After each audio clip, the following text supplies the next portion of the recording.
बचपन से मेरे साथ यही तो होता है। नहीं भाई, मैं आफत हूँ।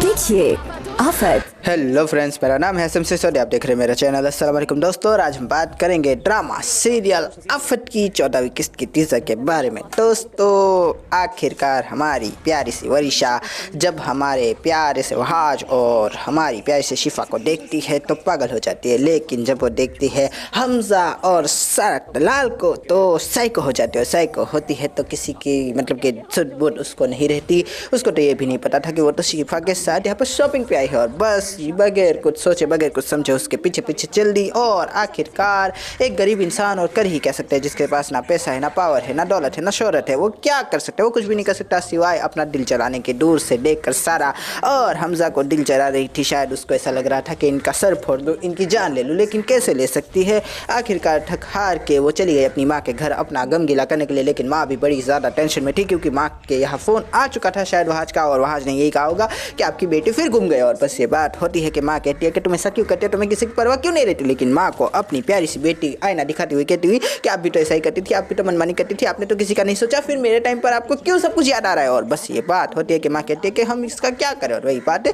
कि मेरे दिल में जो आग लगी है वो मैं कैसे बुझाऊँ, कैसे बताऊँ, कोई नहीं समझता मुझे। और बस ये कहकर वहाँ से अल्टीमेटम देकर चली जाती है। लेकिन दूसरी तरफ अब्बाजान सोचते हुए कि यार इस हमजा का कुछ ना कुछ तो करना पड़ेगा, वरना हमारे वहाज की बारी कब आएगी? और बस ये बात होती है कि हम देखते हैं कि वहाज भी यहाँ पर सबको बात बताता हुआ गया दवा कि उसका मैंने जब फ़ोन ट्रेस करवाया तो लास्ट लोकेशन उसके माँ के घर की बाहर थी। और बस ये बात होती है कि बचान कहते हैं कि मेरी प्यारी सी न्याय सी बोली सी भाई की बेटी के बारे में तुम सबके दिमाग में जहर घोलना बंद कर दो। लेकिन हमारा प्यासा वहाज कहता हुआ ये तो वक्त ही बताएगा कि वो कितनी घुन्नी, कितनी मिसनी और कितनी ज़्यादा शातिर है। और बस ये बात थी कि हमारे वहाज ने कह दिया वो जैसी दिखती है वैसी है नहीं। और बस ये कहकर वहाज भी वहाँ से चला गया। एक तरफ देख रहे हैं कि हम बाप और बेटे के बीच में भी खाई जो है वो बढ़ रही है, और दूसरी तरफ हमारी प्यारी सी विरिशा इन सब का मजा लेती हुई सोचती हुई कि अभी तो दादो के कान भरने का अच्छा मौका मिला है। और बस वहाँ पर जाती हुई कहती हुई कि दादो मैं क्या करूँ, मैं तो गरीब इंसान हूँ, माँ तो मुझे अपनाने को तैयार, सॉरी माँ ने, बड़ी मम्मा ने अगर मुझे यहाँ से निकाल दिया तो मैं कहाँ जाऊँगी, कैसे जीऊँगी, कैसे हमजा से बदला लूँगी? खैर हमजा से बदला लेने की बात तो नहीं की, लेकिन बदला लेना वो ज़रूर चाहती है। तीसरी तरफ हम देखते हैं कि हमारी प्यारी सी शिफू भी हमारे प्यारे से नहर से बली से आवाज को समझाती हुई कि कुछ ना कुछ तो करना पड़ेगा ना।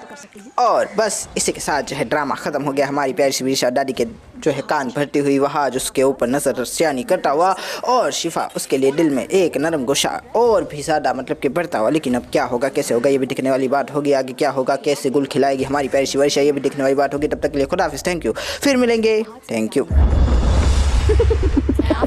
अब यहाँ मेरी हुकूमत चलेगी, रानी बनोगी, और ये सब तुम्हारी मुलाजिम। देखिए आफत।